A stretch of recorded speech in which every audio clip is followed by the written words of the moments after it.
All right. Welcome to Hot Ones, everybody. The talk show, the talk show with hot wings and even hotter questions. I'm not Sean Evans, and joining us today is a legendary intellectual with a theater background unrivaled amongst his peers, a notable polymath, nonprofit advocate, and I scrolled down too fast, and a stage expert, both in the spotlight and behind the scenes. His long list of accomplishments and credits speak for themselves. I am delighted to introduce here on his birthday the inimitable Noah McBrayer Jones. Welcome.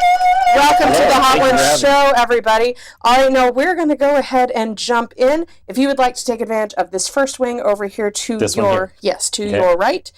And I've got a couple of questions for you as we enjoy these wings. This first sauce is a buffalo hot sauce of the Hot Ones brand. It is approximately 1,800 Scoville units. I'm going to do a little dippy dab here. Just dive right in? Just dive right in. You can express your thoughts on the flavor, the taste, the spice. I am not sure if it is the buffalo sauce that is sweet or if it is the fake chicken that is sweet in this case. So I'm going to try the interior of the fake chicken just to see. It's that. Okay, yeah. So I'm going to expect that flavor profile on these. A little bit of sweetness. Is it unpleasant? No. Oh, excellent. What do you think of the sauce? It's pretty standard buffalo sauce? Pretty standard buffalo sauce. Excellent. A little bit of back end heat. It's cumulative.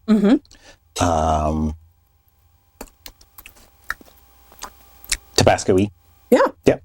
I am already not having a good time. So you were born around noon on December 15th, 1979. I understand that labor took in total around 3 days to complete. Would you say this was indicative right away of your ability to take your time methodically, carefully, and purposely working through problems, or was that a habit that you adopted later in your life? My understanding is that it is indicative of my ability to be an asshole who nobody expects.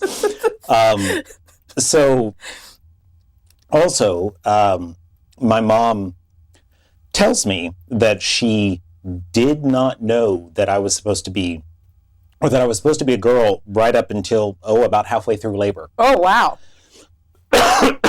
Apparently because I just was shy. Wow. On the ultrasounds. So I was a surprise. Surprise boy. And in the pain of it, they said, hey, you're having a boy. And so I believe her response is very similar to the, like, what are you talking about? That Jennifer, I'm coughing not from the heat, just from swallowing my own saliva. She was just like, no, you said I was having a girl. And who is this imposter child? Yeah. So I guess that's probably more indicative of what it is. You just like to keep people guessing. That's what it is. You don't know what to expect from me. That's right. Expect you never know. Unexpected. All right. The first pets that were a part of your family were Pyewacket the cat, Sebastian the cat, Sydney the cat, Peanut the cat, and Babe the border collie. It was clear that your love of animals originated from a young age. Can you remember an incident, perhaps, involving caterpillars on Chukar Street? Oh, my God. Those fucking caterpillars. I spent probably hours, and I'm so glad we don't have these anymore. I'm so glad that this doesn't happen. I worry it's possibly because of climate change and that the caterpillars, are indicative of a dying species. Sure. But they used to, absolutely swarm Chucker. Totally, and I don't want to be out riding my bike and watch a car go by and just smashing caterpillars. So I would meticulously drive down the road on the bike, picking them up as much as I possibly could. And Chucker is wide. All of the streets in West Hunting Hills are wide. So it was not a lot of square footage progress, but I did what I could. Yeah. How brave of you. How old would you say you were? I feel like it must be lower than 15. Yeah. But 12, 13, it was multiple summers. Yeah. It was definitely multiple summers worth of doing it. always out there advocating for the little guy. All right, now as we move on to our second sauce here, this is blistered shishito and garlic hot sauce by Angry Goat Pepperco. This is about 5,800 Scoville units. Okay. Am I allowed to like look at the bottle? And you absolutely are. You can do whatever you want. And these are yours to keep after this adventure. So have at it. These are all of the sauces that they are currently using on the Hot Ones season 22. So you're having a similar experience that Mark Ruffalo did. Okay. I feel good about that. Yeah? I'm always angry. That one is, to me anyway, tastier and more palatable. Like, I can handle that better than the first one. So I'd be interested to see. Cayenne pepper mash. That's my cat. We used him in the sauce. Delicious. Celery. You never... So I don't like celery as an overall ingredient, but I feel like it's in all hot sauces, and I bet if it wasn't in a hot sauce, you would miss it. Yeah, I mean, probably as like a celery salt or celery seed, Yeah. those sort of ground seasonings. So, shishito and garlic hot sauce. Angry Goat Pepperco. Hell yeah. I like Angry Goat, too. Oh, yeah. See, that to me has basically no heat at all, whereas the first one had a bigger punch. I do wonder how they calculate these Scoville units, because I look at some of these and I go, really? This is supposedly 4 times hotter than the No. buffalo hot sauce? I've never understood that either. Yeah. It's... Obviously, there's theoretically science behind it. It feels... Yeah, I'm going to be 100% honest with you. It feels... I absolutely am on that team. All right, Noah, can you tell us the origin of M&M and M&M's bad? I can tell you what was told me. You don't have this as a direct memory at this point? It was not. So the way that Nana told it is that she would keep large containers of M&Ms for me, for my visits. And apparently, Pap, maternal grandfather, liked peanut M&Ms, whereas I had not been exposed to them. I assume it's not that I didn't like them; I just had been exposed to them. And the idea of a thing can be okay if you expect a thing, versus, for example, if you're expecting sweet tea and encounter unsweet tea, even if you like unsweet tea, it tricks your brain into thinking it's immediate. Or if you're expecting a girl and you have a boy, and Yes. you might like boys, but you were expecting a girl. Yeah, Sure. you were. So, I gather that I had gone wandering away from Anna's immediate view into the kitchen to raid a bag of M&Ms, and encountered the peanut ones, and apparently, like, spit them out or threw them away, but expressed my displeasure. And then later on, Pap comes home and like pours himself a bowl and starts to eat them. And apparently, I toddled over to him and like put my hand in his or knocked them out of his hands and just said, M&M's bad. It's not good. And so I don't, of course, remember this, but Nana took great pleasure in the phrase M&M's bad and would relate it to various people who I, as like a introductory about my youth thing. So, yeah. And the weird thing about it was, I don't remember hearing this story until Stanton. So, like, 2006, 2007, something like that. I don't remember this as a core story. And then Nana started just telling people this story about me. So it's like, okay, I gotta believe that this happened, but yeah. but it's late in life to have been told that this core memory existed. Absolutely, yeah. You were obviously a very gifted child. We're told you were walking at 9 months, knew your alphabet at 10 months, and that your preschool teachers requested you be tested when you were 4 years old just because they thought you knew everything already. I do remember that. Did you ever feel bored or detached from your school life, given that you very clearly had a jump start on everyone else? I don't actually, I've never looked up the like markers for walking, talking, things like that. So people could be like, they'd be like, yeah, you were walking at 9. God, that's real fun. Right? Like, Jesus. What's wrong with this I can tell kid? you from my knowledge that is early to be fully walking. So. Okay. I have no idea. So, because I don't have kids. So, yes, I can recall being bored at school an awful lot. The most detached one is the lack of paying attention in 5th grade, and an entire school class goes to a week-long trip at Wesley Woods, and I didn't. I was not paying attention. I do not know the level of detachment that must have taken. Yeah. Just total zone out. I mean, the amount of times it must have been brought up. And we're not, we're early 80s at that time, mid 80s. But it must have been, I mean, months of bringing it up. Months of checking. Hey, you don't have your permission slip. There must have been spreadsheets done. How did I slip through the cracks like that? How? And also, you've got to believe that they were talking several times. Hey, it's written on the board. Wesley Woods is coming up. Yep. We won't be in class next week. We're going to Wesley Woods, so... Make sure that you are packed. Make sure you will be at a...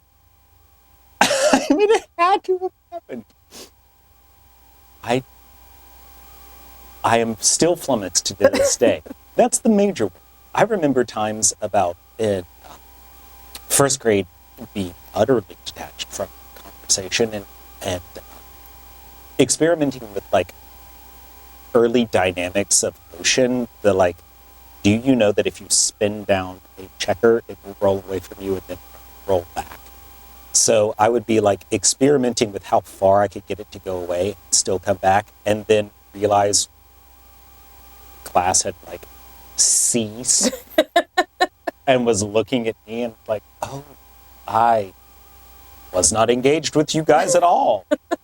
Incredible. Yeah. Doing your own teachings, All right, moving on to wing number 3 here. This is Piscaya's brand Spicy Sweet Passion Fruit.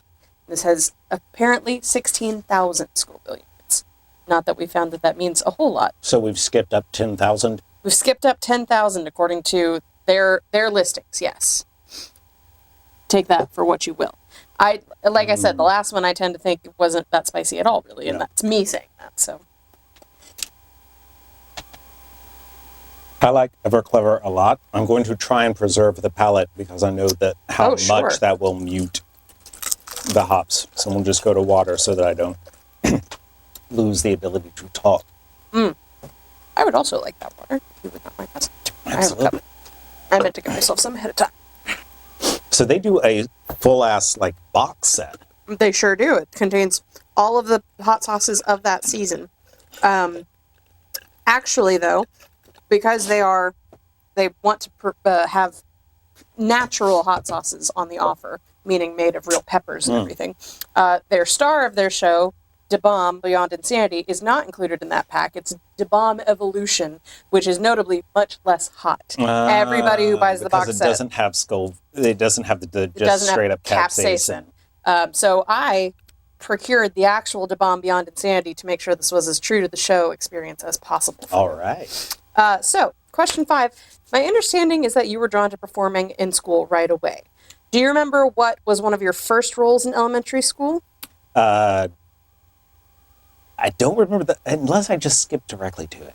The one I remember is George Washington and George Washington's Birthday. birthday. Yeah, that's a very notable one. We're also told there was maybe something to do with a bouncing ball or a sun. Our source was not quite reliable in that. The talking tennis ball. Yeah, there you go. Yes. So I do not know why. This would have been intermediate school. So George Washington's birthday was second grade. Uh-huh. No idea what. It's tasty. Wouldn't call it hotter. No, I wouldn't either, actually. But I think the buffalo is hotter than the previous two. I wonder if the sweeter it is, the more it masks it. Maybe. Could be. But very tasty. Yeah. So, the George Washington's birthday was in second grade. As near as I recall, I did not audition for it and was just asked, do I want to be George Washington in George Washington's birthday? Remember that it was in large part a monologue of me on stage, sitting in the chair, watching various vignettes from George Washington's life.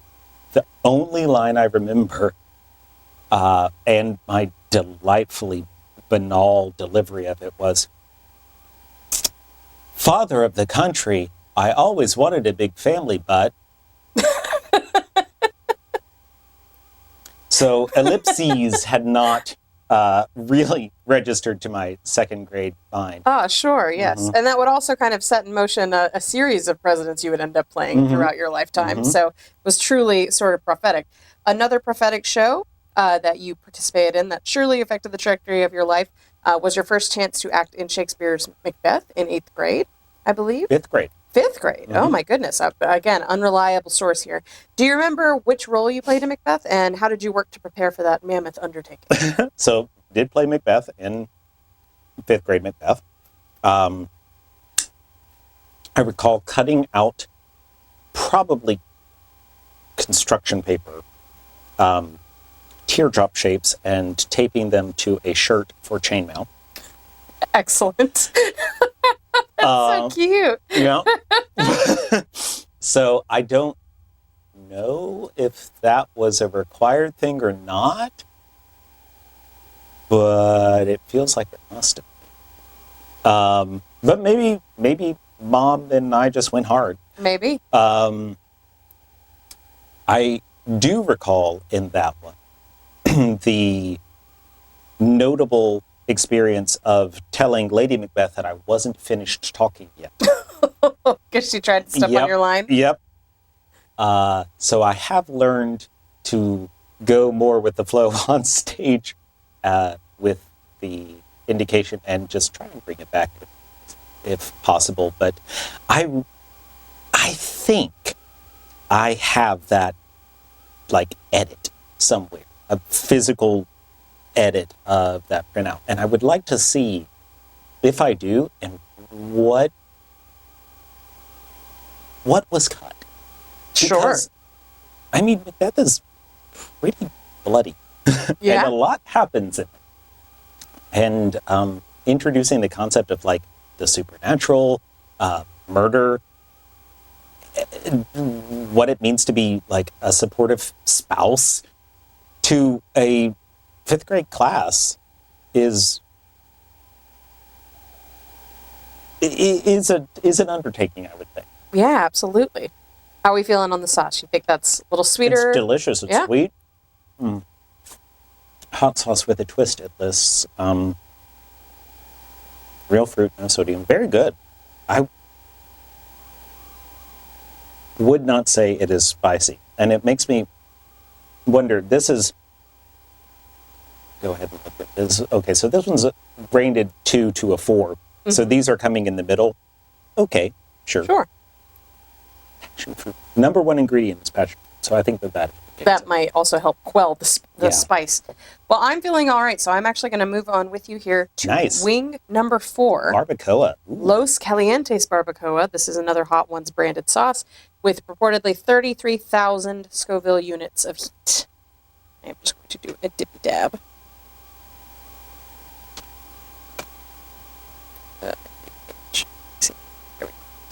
Being very careful here. so that I could maintain integrity as an interviewer. Immediately hotter for me. Okay. But we also noted that the hot one felt the hottest because of a lack of other stuff going on. Well, and this one says that it's got a heavy chipotle flavor, which I guess I could see that. The smokiness leading to barbacoa. Mm-hmm.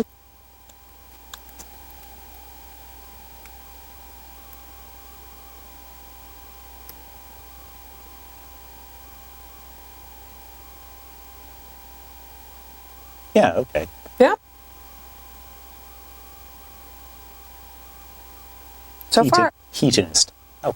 heatinist. So far, I like that flavor the least as far as flavors go. I don't tend to like chipotle. Oh. Too smoky or just... Yes, and I like a smoky, like a mezcal type of smoke, but Chipotle tastes a little like if you... It has a smoked rubberness to it. I could see that, sure. Absolutely. All right, let's see. Your love for theater obviously stayed with you and persisted into your high school years, with frequent cast parties being held at your mother's home. Could you explain the rules and gameplay of the Mafia game you and your castmates would enjoy together? I don't know that I honestly can. Can you explain maybe just the happenings around it? I can do as close as I can to it. So, I do not know why this game started. I think the collective hallucination of a bunch of creative people. Sure, absolutely. And we decided that people were divided into two different families. Mm-hmm. The Vignettis, and we're probably going to have to ask Conrad what the other one is, because he was in that one. But anywho,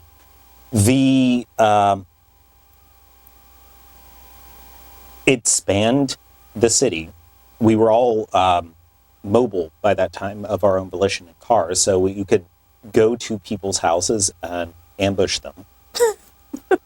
And the attempt was to eliminate the opposing family, like mafia family. Wow. The notable, I mean, this spread to other schools. This is like... You had turf wars going on. Yeah, and when you really think about it, this is probably not a good idea. And in modern society, the idea of like, these high school students are driving around and staking out fellow high schoolers with, like, and it spread to other schools. So this is like something you see on an after-school special. What started as an innocent game. It never once occurred to us that this would be a problem driving around. I've told you also often employed water guns. Is that true? Yeah. Nerf pistols and water guns. Sure. But there didn't appear to be a huge amount of rules, not like codified to the Mafia that we played, that APO played, where you couldn't be in class. Like, you could not be attacked in class, which seems like a good idea. Sure. You couldn't be killed when viewed by if you were surrounded by other players of the game, you were safe. Didn't exist with this high school version. And so a bunch of people, that Conrad led them to show up at my house and try and assassinate me. And honestly, I could have just stayed inside. What were they going to do? Come through the front door?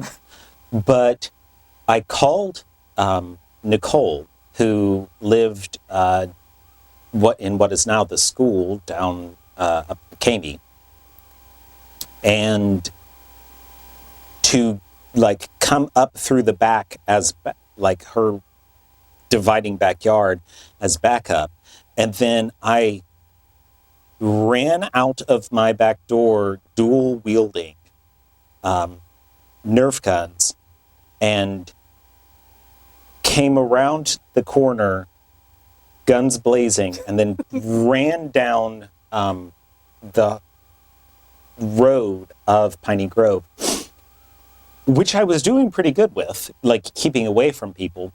There were too many people to get away from, though, in sort of a pincer movement. So I ran into neighbor's backyard and ran into a clothesline that was the dog run of a golden retriever and shattered the 4x4 that was the support structure for the dog run. Wow. I maintain that just hitting the dog run shouldn't, or the lead line should not have snapped a 4x4. So I feel like that the dog was probably pawing at it. But then I got to spend the rest of the evening replanting a 4x4. Well, what a great way to spend an evening. Mm-hmm. The game is so much more in-depth than I was expecting when I wrote up that question. That's incredible. During this time, you would finally obtain your driver's license, and you finally got behind the wheel of a classic Hyundai Elantra. Do you remember what your first day of driving was like? Yeah, the steering column locked off, and it drove me off the side of a road. Oh, a steering column locked up. Whoa. Yeah. The road went this way, and the car kept going this way. Oh, no. Miraculously, just went right between trees and just plunked down. I do not know how that happened. Like, truly a miraculous experience when you look at it, because it just passed through. It just passed through trees. Sure. It didn't run into any tree and do the classic crumple of a car around like a light pole or anything. It just looked for all the world that the car just left the road and landed between trees. Wow. We named that car Rebecca because it tried to kill the passenger of it. She never did drive quite the same way after that. I wonder why. But, she drove for another 2 years after getting those repairs done. So it was like, I do not know how that happened to this day. I only remember driving back from the shared birthday party with Darcy Perez. God, if you'd asked me that person's name before this moment, I couldn't have come up with it. But coming back from her shared party with Tyson in the car, and the road went this way, and the car just didn't. Wow. Yeah, and I'd hit the brakes because I was like, well, I can't make this turn. Yeah. And then... Wow, incredible. Yeah. Well, glad that you came out of that without much injury to speak of. All right, moving on to wing number 5 here. This is Power Jab sauces. Power Jab. DiJablo sauce, which I think is meant to be like Diablo, but it's got a J after the D, so it's just calling it DiJablo. And it's got a devil with boxing It sure gloves on it. does. I'm going to return back to the buffalo sauce, and I'm going to do a more drenched wing for myself. Okay. But this DiJablo sauce has 55,000 Scoville. 55,000. Which is a considerable step up from the What was the barbacoa? 33,000 of the barbacoa. So, DiJablo sauce. Filipino hot sauce with a punch. Oh, it's Filipino. Yeah. That's interesting. Okay, I think that's a healthy, saucy bite of the regular buffalo that I'm doing there. Oh, It's goodness. a flavor profile unlike any other. I mean, so many things are. Mm-hmm. I mean, It's yeah. the first and only Filipino hot sauce. It is, the D is silent, so it's Jablo. Oh, it's Jablo. Yeah. Okay. Obviously. Yeah. It's the first and only Filipino hot sauce conceived and manufactured in the U.S. All right. Oh my God, I'm such a baby. I am impressed you are strolling along. Well, I didn't. That's not the DiJablo. I just went back to the regular buffalo, but I did a big bite this time instead of a little dot. Ugh. I got my little baby virgin mouth. What do we think of the flavor on DiJablo? This one tastes green. Tastes green. Mm-hmm. I wonder what. So obviously it is a different color, but like Sure. this one tastes different. It has fresher,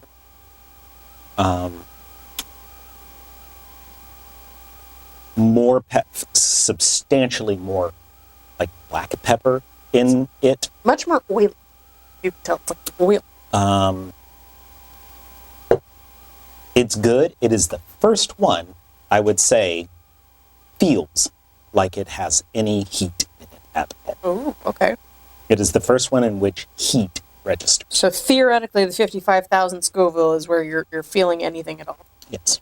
All right. So as long It's as I've very known you, you've had a bit of a problem with authority. In your senior year, when your theater teacher quit their position, my understanding is you led the way to make sure your class's Shakespeare production could go on as planned. Do you remember what play that was and what the process of taking over was like? Much Ado and Hell. Oh, no. So yes, Mama E left, or Mama H, I suppose, after she got divorced. And we were the little country school that did Shakespeare. Mm-hmm. And the incoming, I must have been a monster. I must have been a monster. And I realized this, and I realized that with Conrad, like Conrad and I must have been monsters to this probably perfectly nice person who was just far, far outclassed by the cult of personality. There was no way he could have succeeded until the people who knew Kelly Hall left. But what was this man's name? I don't know. But let's guess he was probably not. He was absolutely younger than I am now. So maybe fresh out of grad school, now understanding how like public school hiring happens. He probably had some theater training and had some like ideas that he was going to do, but just did not understand that he couldn't possibly fulfill this whole. And I must have been a just absolute monster. But he tried to take away Shakespeare. Like, and I don't know if that's because he was intimidated by Shakespeare, or if he was just over busy, like with a new job, or like, I don't know anything about this guy's personal life or what that might have been. But we were the school that did Shakespeare, and nowhere else in the county was. So we held that as a mark of pride. And I was like, okay, what would it take for us to do it? And at that, I was reached, like, my recollection, and the fact that it happened, is that I was reached out to by other members of the Merely Players and said, well, you've been in the most directing classes, can you do this? And I apparently said yes. And we had to, because we were doing things outside of the traditional theater timing, we had to find another staff employee who was willing to be our sponsor. We basically worked outside of timing of the rest of the schedule to get rehearsal space, performance time. And I mean, I had the cast over painting flats in our driveway.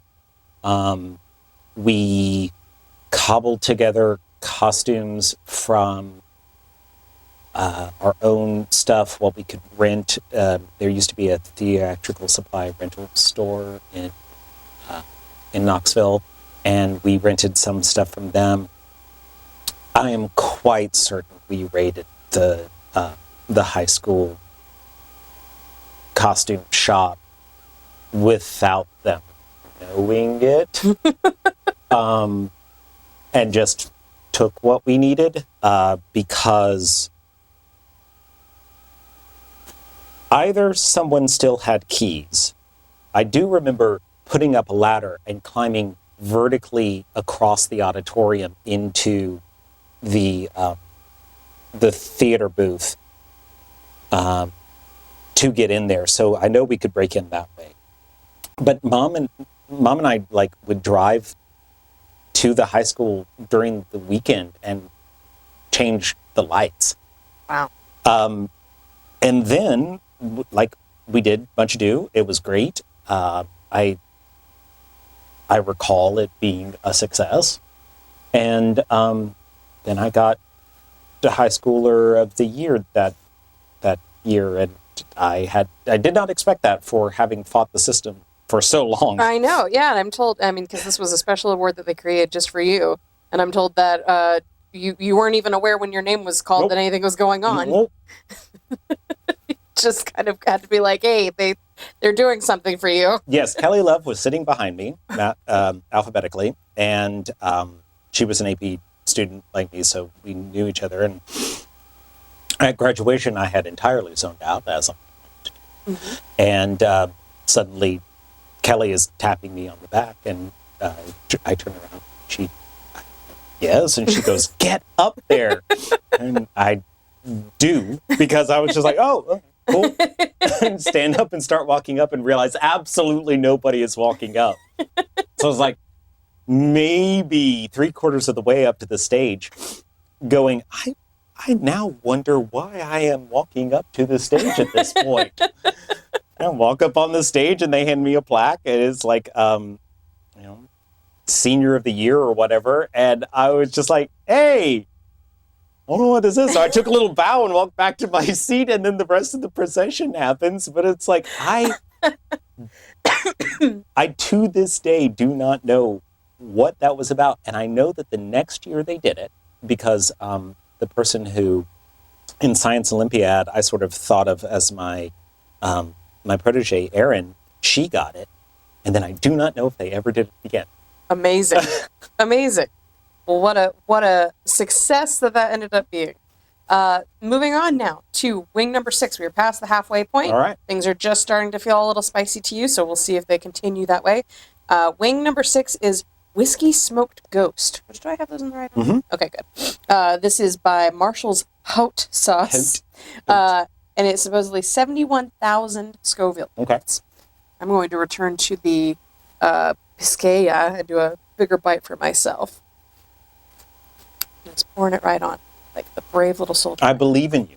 Thank you. Thank you so much. I believe. What is the experience like for you? Oh boy, I can tell you for sure. Tell you that I wanted to just prepare myself for this, and so when we first opened Da Bomb, me and Matt, my associate, both dipped bread into Da Bomb, and I mean just a micron of sauce into it, and it hit my tongue, and I thought I was going to have to go to the hospital. Oh, no. I was like, this is unbelievable. So I think priming myself with that gave me like a good set of expectation of like, well, it's not going to be that bad, I hope. So we'll see, but this is the bigger dose of Biscaya for me. Which, yeah, isn't that freaking buffalo sauce. That buffalo sauce is the hottest of the first 3 by far. It's the vinegarness of this with a lack of sugar carries the capsaicin across your tongue. This is what I would call like my comfortable cap is this Biscaya passion fruit. So. And it's delicious. Yeah, it's good. Do you have the Scoville rating for this one? Yes, that one was 16,000 supposedly. I mean, it's just I would never. I would never ever. I would never. Because I think that's about what a jalapeno is supposed to be, and yeah, something like Did you try your smoked ghost? No, I'm excited for this Dive one. in. Whiskey smoked ghost. Which, when we first discovered that was one of the hot sauces, Matt said, "Is this Noah McBrayer Jones in a bottle?" I don't think that this one reads as hot as the green. Really? Yeah, not even. So that's a step back, supposedly. Interesting. I mean, I really do think it has to do with the overall sugar content and the brightness of the carrying vector. I could see that, absolutely. Delicious. Well, there you go. I understand that you looked at a number of schools in the area once you had left your high school, including Elon University, but what made you eventually settle on App State? A woman, to be honest. Really? I had gotten into UT. I got into Elon. Elon would have been tricky. It was just a college then. It wasn't university yet. And the scholarship was as big as they gave for theater. But Elon was ridiculous. Sure. And that's out of state. And it was out of state. And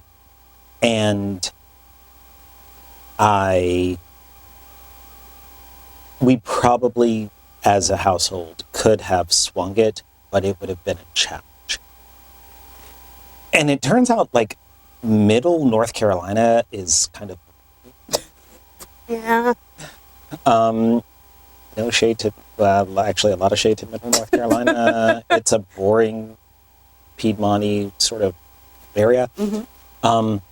So it was neat, but touring their campus, they're real proud. They were real proud of Elon being, and I was like, yeah, okay, everybody, you're neat.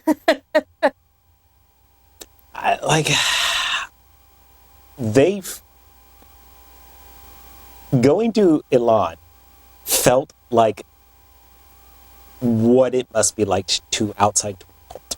Oh, yeah. Everybody's just there, like, drinking the Kool-Aid. I was like, oh, no. Everyone is very excited about being at Elon. Like, very fucking excited about being here. And also, there is a part of the road, like the interstate system, to get to Elon from Knoxville, where the numbers skip down by like 100.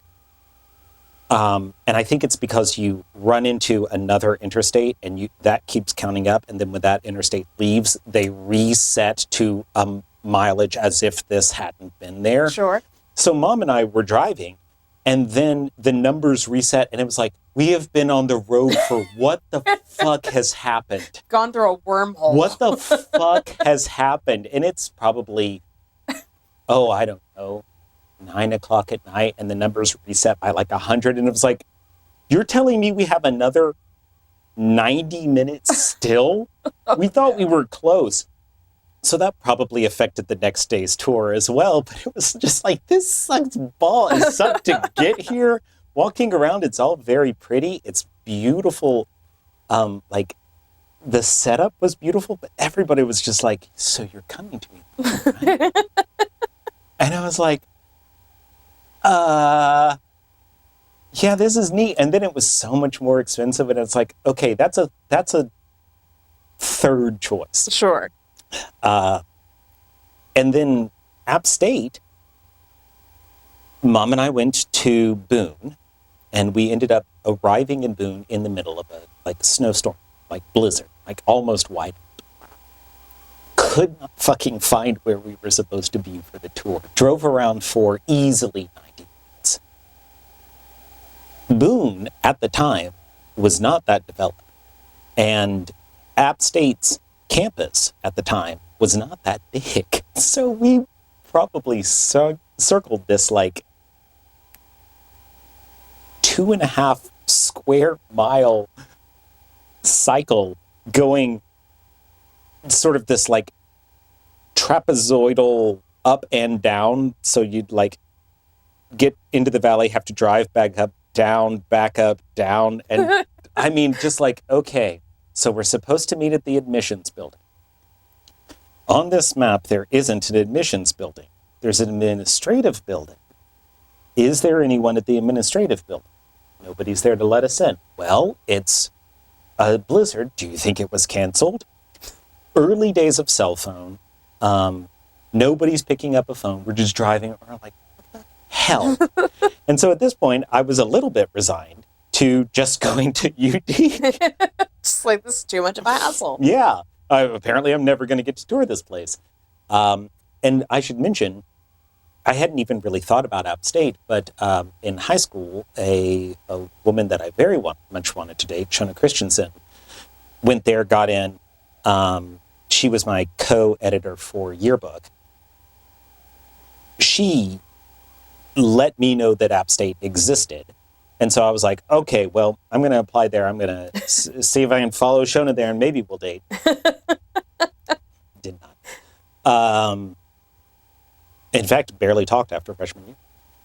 But at App State, we're driving around, we're in this snowstorm, and we finally see people. We have gone to the same, I think it was a BP gas station, probably stopped at it at least 3 times going, are you sure you don't know which building it is? Like, is it, like, could it be a different building? Mom is probably pissed. And we see people walking into what we have thought of as the administration building. And we thought, okay, well, this is a group of people. They are clearly on a tour. Fuck this. We're going to park and we're going to walk in. And it turned out to be the end of the tour. And we walk in, it's the end of the tour. Suddenly these other 2 people are on it. And we're like, hi, we obviously missed this. Is there anybody who could stick around and talk with us? And the person who had just walked people around a frozen-ass campus did. And her name was Kelly Miller, and she happened to also be a theater teacher. Oh, wow. And she was in the ambassadors program. She had been doing this tour, and she talked with me. I believe it was probably 90 minutes. Just like we sat and talked about the school, talked about the theater program. And I walked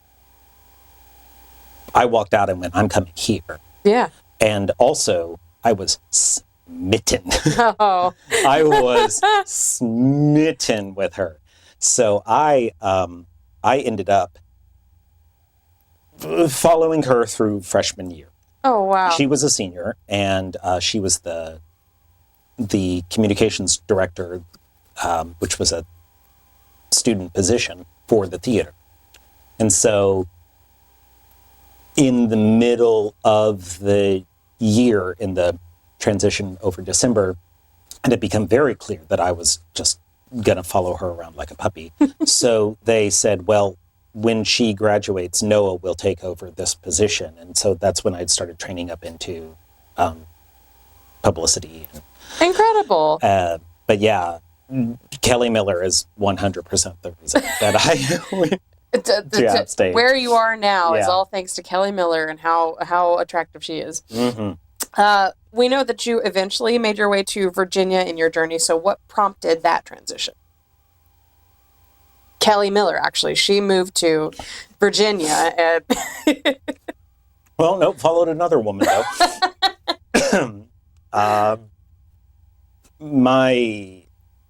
Went through App State. The singularity that I pursued theater with in school was pretty high, but I was not a specialist. Mm-hmm. At the time, they were just premiering 3 different programs, and I had auditioned and interviewed into the program because even when I took the tour, I still wasn't in. Sure. I had to apply into the program to get there, and I had gone expecting to be a tech specific side of things, but they they were just premiering the split between performance tech and the few of us who did both. Mm-hmm. And so that hybridized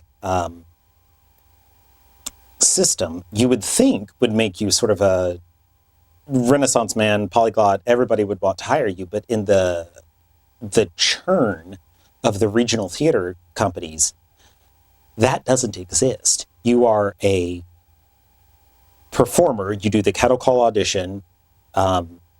You've got the singing voice and maybe have the dance training, and you're getting cast by the summer stock theater, or you farm yourself out as one of the tech people and do that. But there's no positions that are both. Oh, wow.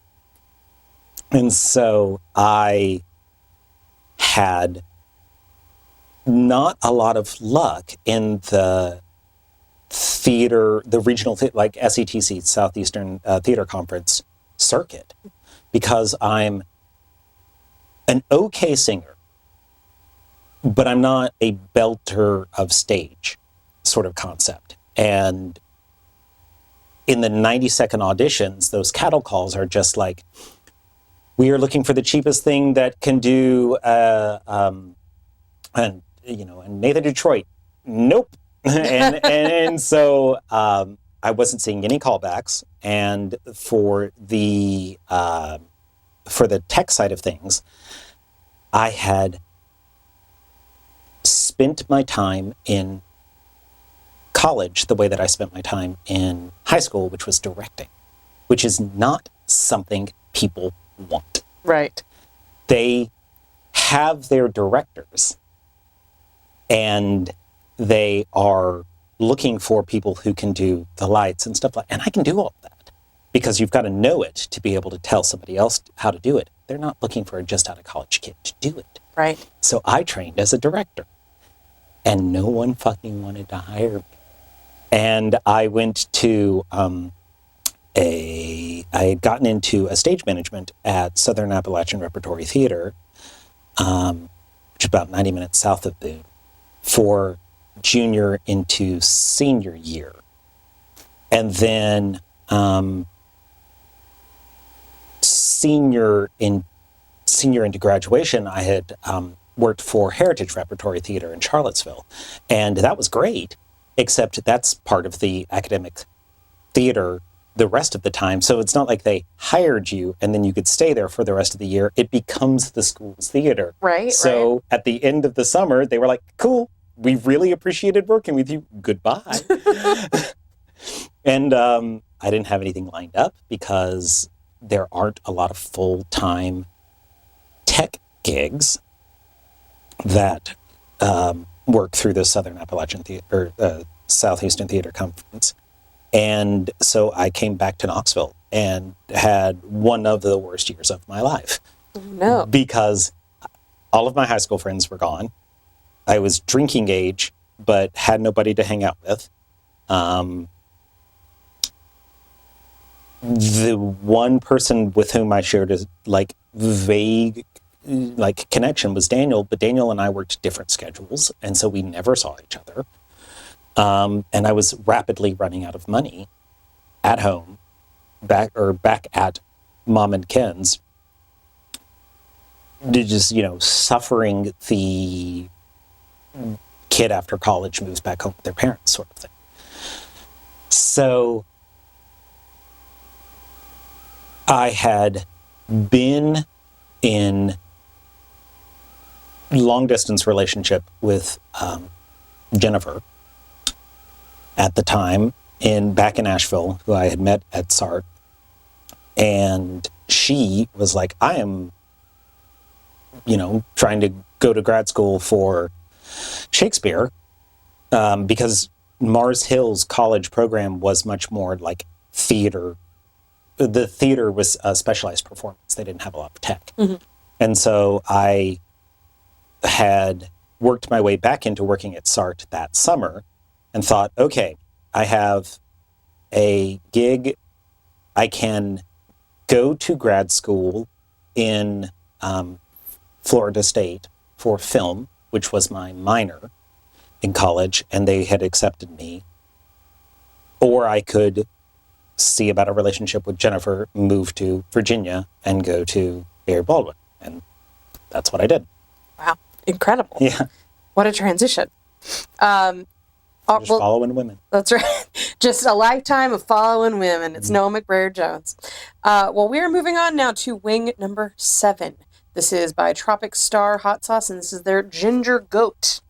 It looks delicious. It does look delicious. This is supposedly 110,000 Scoville units. Okay. So I'm going to dip back into the barbacoa myself. You didn't like the flavor of that one. I didn't, but it was spicier than the previous one. So I'm trying to escalate in my way, Can only be so brave. Oh, there you go. Should I be answering these questions less verbosely? You can answer however you'd like. This is your interview show. I'm enjoying learning about you. I don't know how our studio audience feels. Woo! They're enjoying it. You answer however you see fit. I'm enjoying this immensely.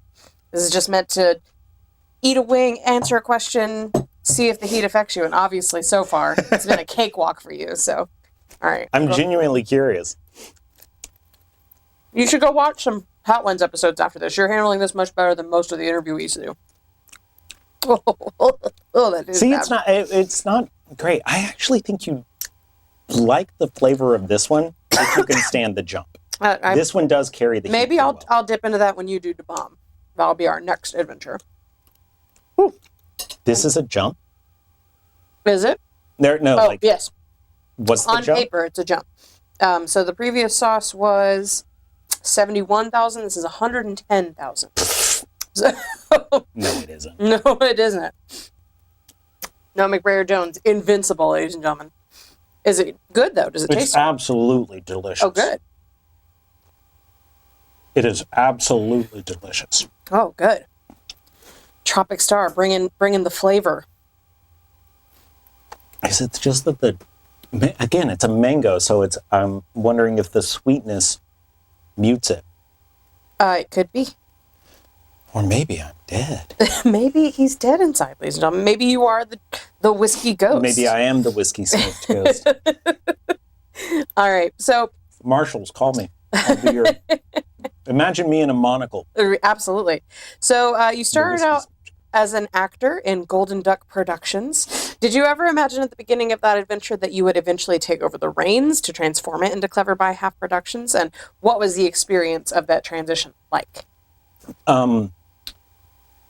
The transition was longer than I would have actually thought. I didn't know that I would take that one over, but I had always had a dream to have my own theater company by 30. What a goal. So we were with Golden Duck doing their Fractured Fairy Tale sort of things. And Mark Minette, who was the guy who was writing the little scripts, and we were at the repurposed cinema in town. I legitimately to this day do not know if,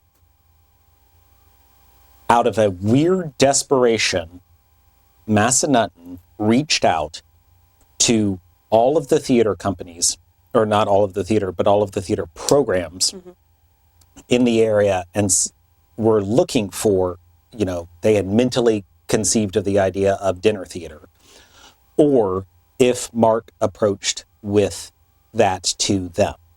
But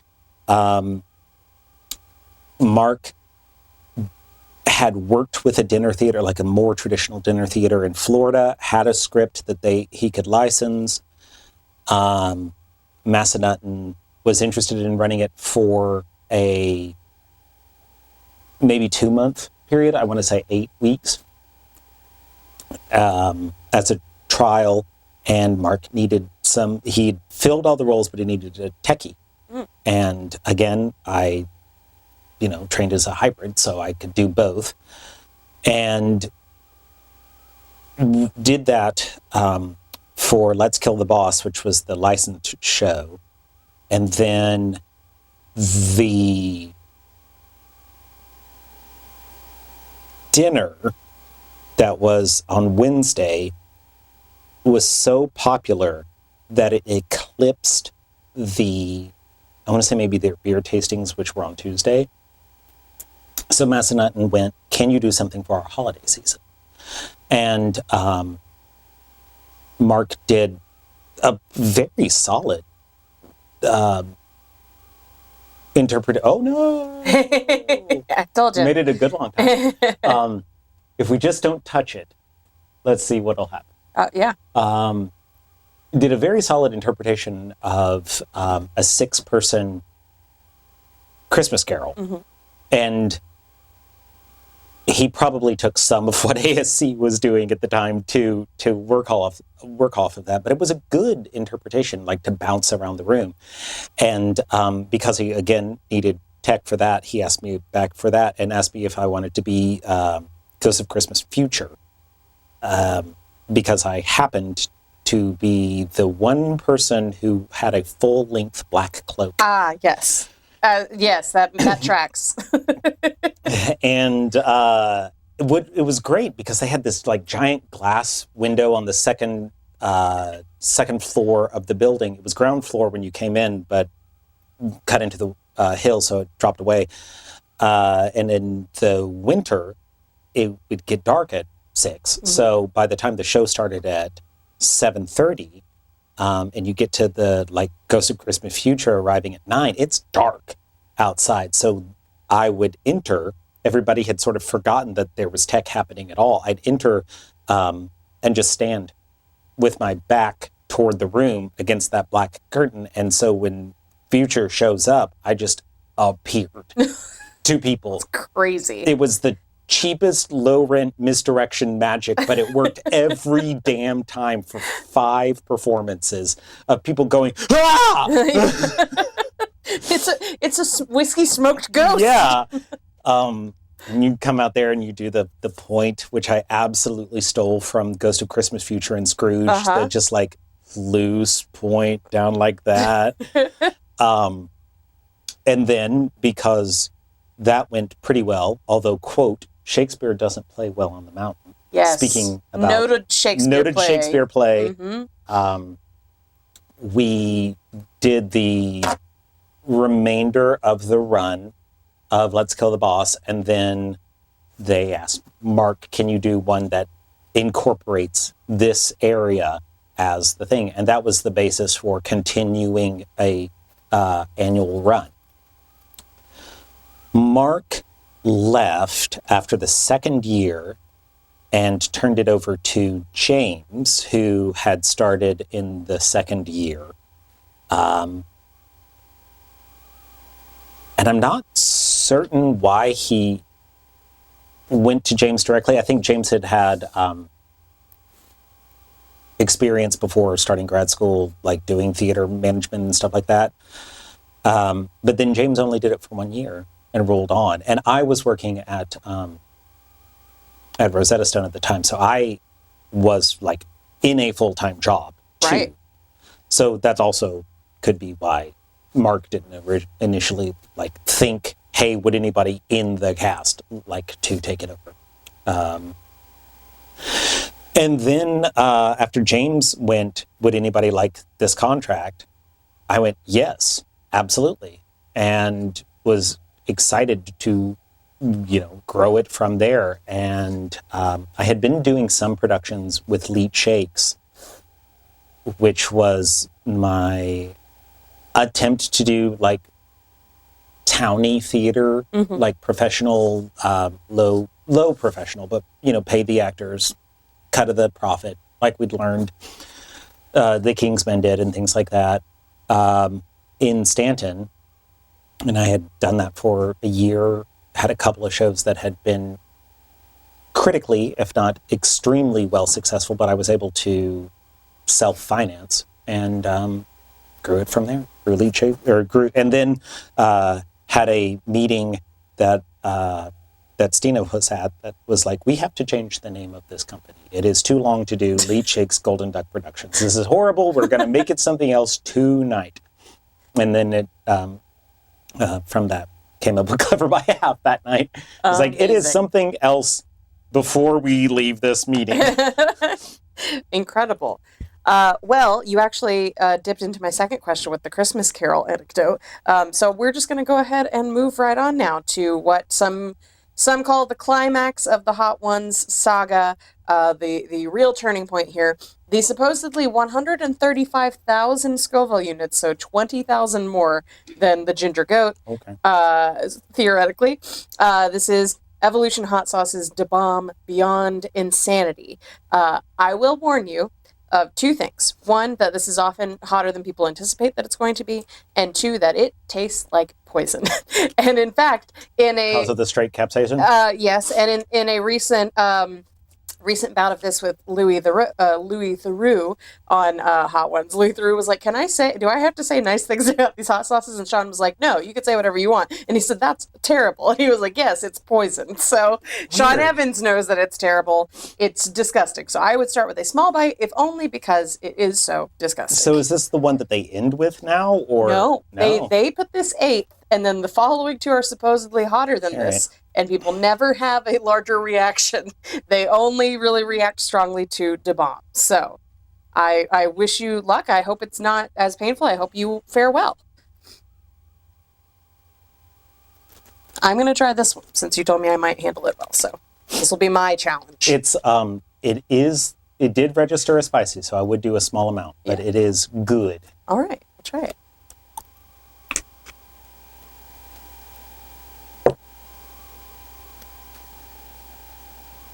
We're all waiting. We're so like, how's he gonna take it? I mean, yes, that doesn't taste good. Yeah, yeah, it's poison.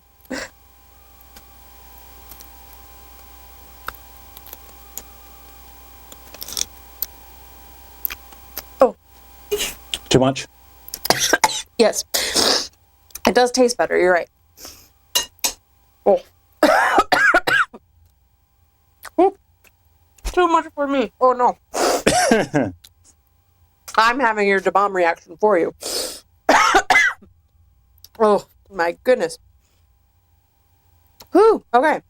So how are we feeling? Doesn't taste good?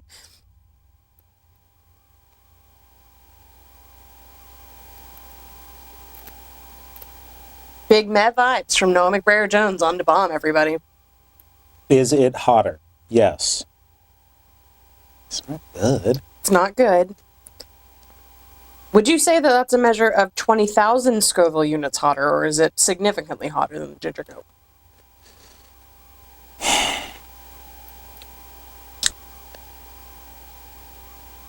So I think what it is that it is hotter, but what it is artificially so. Yes. It lingers longer than the Ginger Goat does. Yes. We found that it built, so it kind of kept building on itself as we sat there.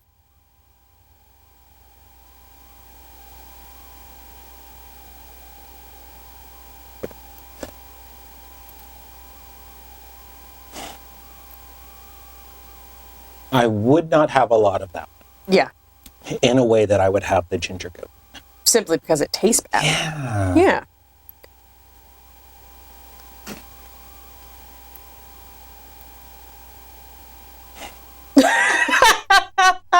Sensing some disappointment from Noah McBrayer Jones. Everyone builds it up. Yeah. Yeah, that's true. All right, so moving on to my questions, since you're just faring so well. You would often, as a rare departure from your usually theater-oriented career, you teased before that you worked as a photo producer for Rosetta Stone. Do you have any stories or of interesting shoots or experiences from your time there? The cool one is the military milestone, where it was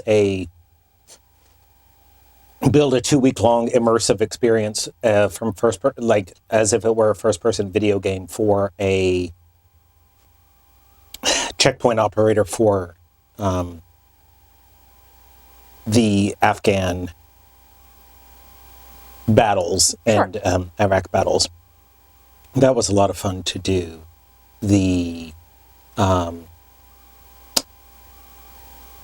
To do the planning on, because it did scratched a lot of the theatrical things like that. Sure. We got to go to Blackwater at the time, which is where they did the training for the private military company Blackwater, which was quite an experience, as like you drive onto this campus in northern North Carolina coast that has a bunch of bunkers in it, and like basically you're hearing gunfire 24 hours a day because they're doing training for it in different sort of things like that. Capsaicin does build, but like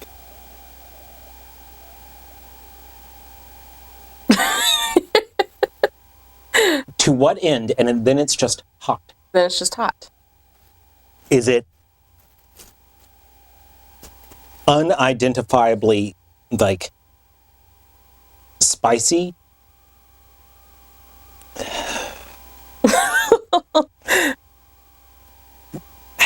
It's just not good. Yeah, no, it's just bad. It's just it's just not a good experience from a flavor perspective, and it stays on your mouth. It stays on your mouth significantly more than this one does. Your lips are very red, so they're having a reaction for sure. But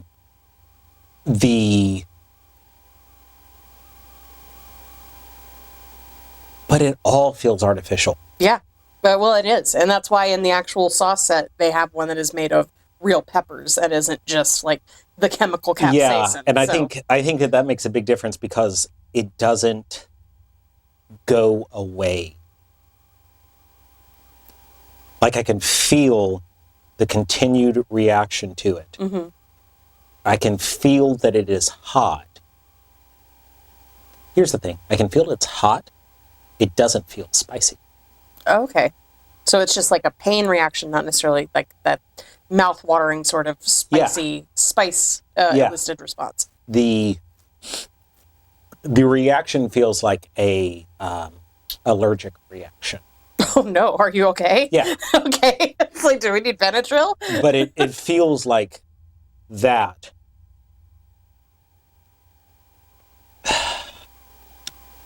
Rather than, I don't see that. Rather than the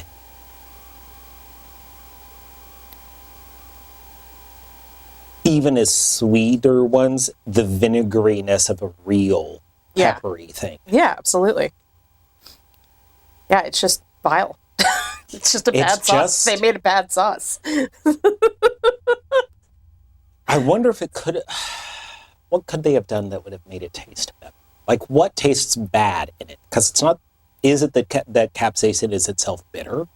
What I said to Matt was that it tasted like when I used to put like a bittering agent to try to stop biting my fingernails. It tasted like that bittering agent. Yeah. Like it tastes like that, but painful. And so I was like, it just tastes like something I shouldn't be eating. Really, it just doesn't taste like food. And then there's like a woodiness, like a barkness to it. Bark has bite. Bark has bite. Yeah. It's not the one. It's not flat. It's the one that's got sparks. Well, handling it like an absolute champ, Noah McBrayer Jones. Moving on to wing number 9, which is theoretically, get this, 5 times hotter than that. I did not try this one. I do not believe, based on anybody's reaction, that this is 5 times hotter than Da Bomb, which is just gross pain in a bottle. So this next one is Zuzu 7-Pot. Okay. Dawson's hot sauce, and it's 620,000 Scoville units, theoretically. Okay. So I don't know what I'm going to do for a step up here. I guess I'm going to try a dab of this one, of the Whiskey Smoke Roast. Okay. Because it sounded... A lot of smoke in that. Yeah. Okay. So I am. I'm going to do it. So... Thank you. Yeah. That's so much. That is so much that you put on there. I'll be all right. I got key lime pie. I'm hanging in. Is Da Bomb da bad? Da Bomb It's is so bad. Everyone is welcome to try it. I wouldn't recommend I'm it. going to. Okay. Oh, this is, by the way, this is technically Tracy's sauce. I got this for her a couple years ago because I had shown a couple of Hot Ones clips, and I was like, "Here you go. It's the sauce." So I didn't want to try that at home by myself, so I just never did. Didn't want to try it without, like, medical assistance, maybe? All right, I'm going in with the Whiskey Smoke Ghost.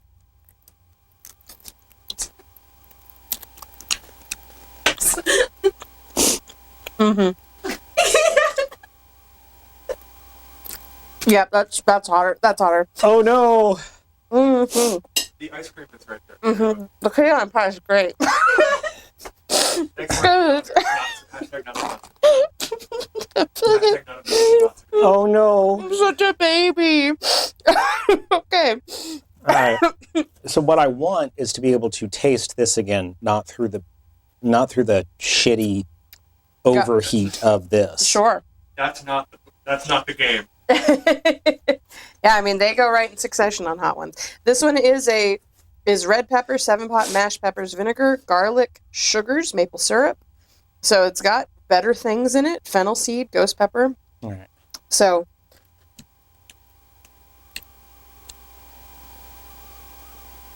I would be... Oh no, shot. Yeah, I know. It's like, why do they even bother having anything after the bomb? Where it's like, would you like some pure pain? And then here's like a flavorful sauce again, I guess. It's there and back. Yeah, sure. Does that one taste That's better? delicious. Oh, good. This reminds me of the Scotch bonnet at Disney. Oh, nice. Oh, the ones that are ridiculously hot. From, yeah. So returning to our interview questions here, you would often play characters throughout your history that were usually called by their initials, JP, PJ, RJ, AV, JR. How do you think this pattern kept emerging? And have you ever considered transitioning your own name to an initialism? We could be calling you NBJ in the future. I actually do, after I hit a certain point in an email chain at work, just sign off the tilde lowercase NMJ. Really? Oh, Yeah. wow. That's Because like a natural finish for you. It gets old to just be like, I'll usually do best Noah, and then like Noah tilde, and then if I'm continuing in that email chain, and then after a while, I'll do tilde NMJ. Largely only in like inter-office emails, like, and I've also got to like the person. Oh, yeah, I'm working absolutely. with. So Heather and Stephanie and Peter will get that. Very few people too. At some point with CBH, it became a trope to see what we could do. The said initial ones. But The beginning ones were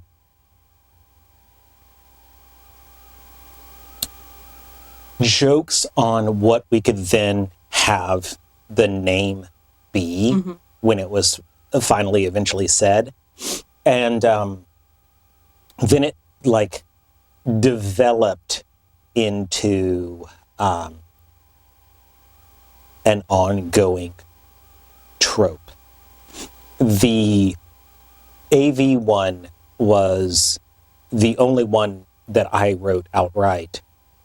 And I wanted it to be explicitly the joke about audiovisual and how he was just like, this was just his gig. He didn't care that it was a convention.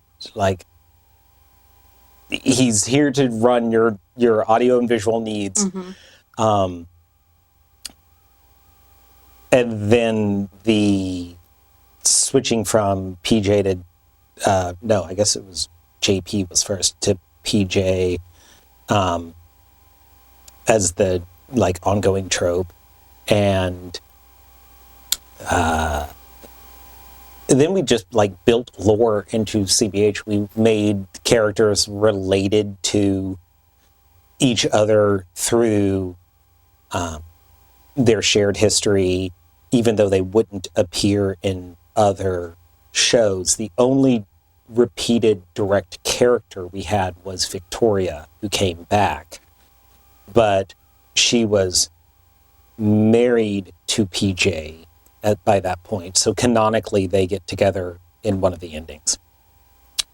And PJ's sister was the bridesmaid in the bridal show.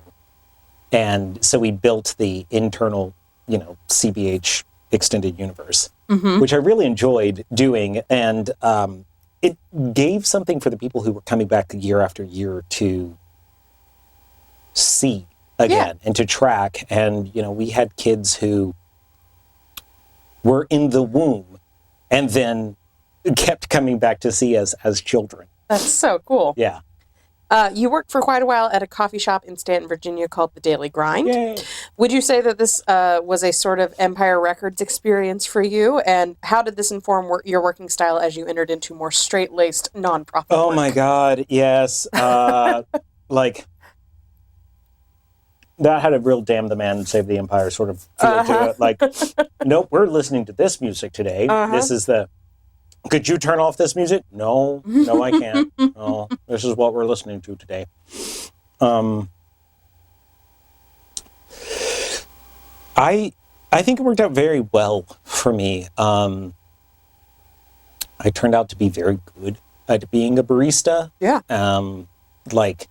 I did really like how Barry cared about you use a timer. You really do want to hit to a specific amount. Like your pull, do not pull an undershot, do not pull an overshot. Go ahead and pour it out if you've missed. Don't do under extraction. Don't let things taste like soap. It really does matter. So I really cared about that. And I learned to be able to distinguish what made different better you can have the best coffee in the world and brew it wrong and it will taste bad. Yeah. And people just don't get that. Right. They're like, good coffee makes good coffee. No, it has a user need to it. And so that means people have to care about them doing it. And I think taking that care of the preparation into what you're doing matters when you get into more straight-laced things. You can have the most impressive photo editing software in the world, but if you didn't start with a good photograph, it doesn't matter. If you can have the best video editing software, and if you didn't get good stuff, you can't fix it in post. There's nothing there. So put good stuff onto camera. And then in a weird way, you can have the best nonprofit in the world, and if you don't, the cause doesn't mean anything if you don't do anything with it. Everyone will always want to support kids. Everyone will always want to support animals, and everyone will always want to keep the unhoused away from their houses.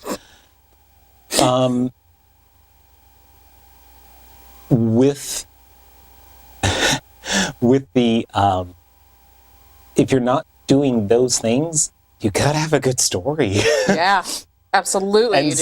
And so you can be a very important nonprofit with good causes, but you have to care about what you're doing with it, or no one else will. Absolutely, yeah. That's very, very astute. My goodness.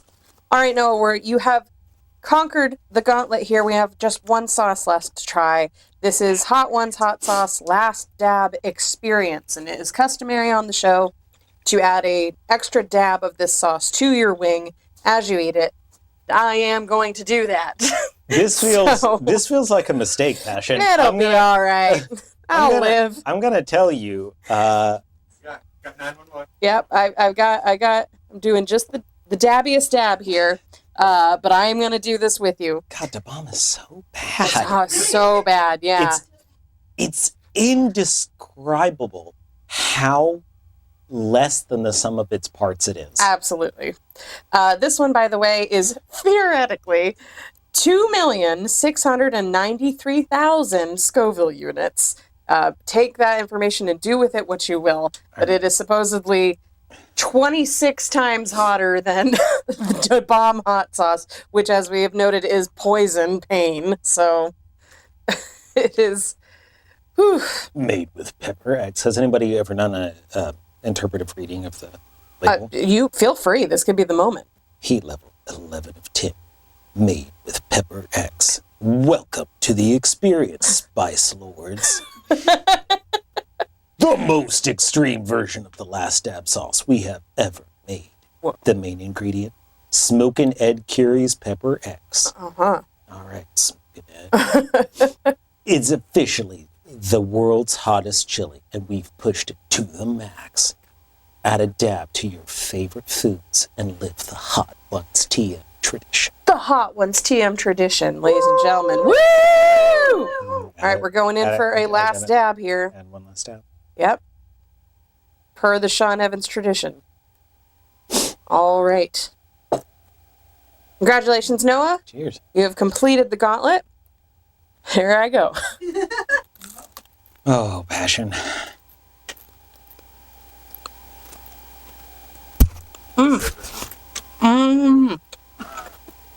It's good. That again does not taste good to me. This is just vinegar. It's not as bad as the bomb, but it's just vinegar.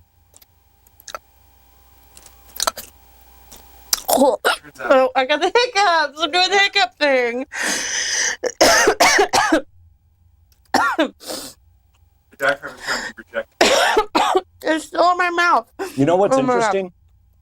After the bomb, the flavor profile sensation of the last dab is no different than the buffalo sauce.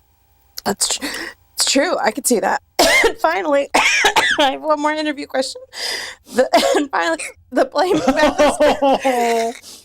I need to get some key lime pie. Bless you. So this is incredible. I'm having such fun. Good. I thought it was an interesting juxtaposition between your amazing taking of these sauces and a human with a baby mouth trying to do this challenge. Oh my God. Finally, the play Macbeth has come up time and time again in your history, whether as your first foray into Shakespeare, a burlesque combination medium, or as the disco musical meeting place of you and your now wife, Christina Sayer. What sort of lasting impact do you foresee this play or Shakespeare in general having on your life moving forward? I think I think a lot about Macbeth. And I think my big theory behind it is that it is impossible to have a scheming wife and a overpowerful witches in the same show. You've got to have the influence come from somewhere.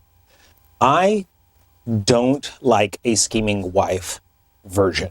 I don't, now having become a Shakespeare scholar and like looking at the rhetoric, I don't think it's there.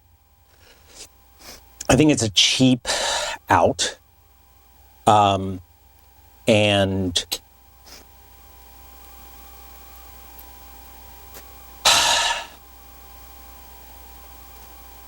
does the wife have conjuring language? Does Lady Macbeth have conjuring language?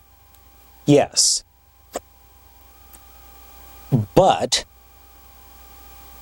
she doesn't explicitly have like tales of off screen in the way that the Weird Sisters do. The Weird Sisters are like, a lady didn't give me her walnuts, so I sent her husband out to fucking die at sea.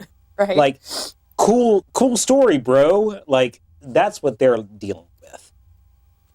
Lady Macbeth does not have that, or else she would not be where she is. She would not be playing in this world. So she can't be dealing with those powers. And then logically, you can't have that manipulation coming from both sides. So I think that there are people who like look at the traditional view of the four tragedies as having each a fatal flaw. And I don't believe that Macbeth's is hubris the way that people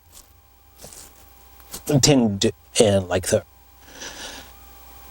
when I was going through early schooling with it, like that was the the idea of it, like 30 years ago. It's like, Macbeth's fatal flaw is hubris. He believes he can do all of these things. He doesn't. He is a pretty solid embodiment of the Peter principle. And I don't think you can say it's hubris. I think you can say that it is ambition, and I don't think we should punish ambition. So I think Macbeth is a tragedy because external forces gave a guy who was really good at his job enough rope to hang himself. Right. And I think that that's an important thing to look at. Like, should Macbeth have killed Duncan? No. Duncan is, by all rights, like a good king. So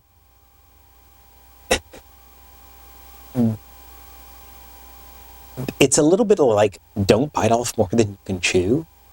But he absolutely was very good at being a ruler. Maybe he would have gotten there if he hadn't killed a good example of it. So, like, there's the takeaway that you could say of, like, stay in your lane. Don't shoot yourself in the foot, that sort of thing. But that is actually what I think it is. It's not stay in your lane. It's not don't be ambitious. Because he accepted the promotion into Cawdor when he got it. When, he was a very good soldier. They're like, hey, you're going to be Thane of Cawdor. He's like, Thane of Cawdor, lives. No, actually he doesn't anymore. Oh, well, okay, cool. I'll do that for a while. But he does that for like, in world, like 48 hours. And that is not long enough to have then gone, maybe I should also be ruler of the entire land. I think if he'd stayed learning the ropes, he probably would have been pretty good at it. Yeah, I'd imagine so. So, like, don't shoot yourself in the foot.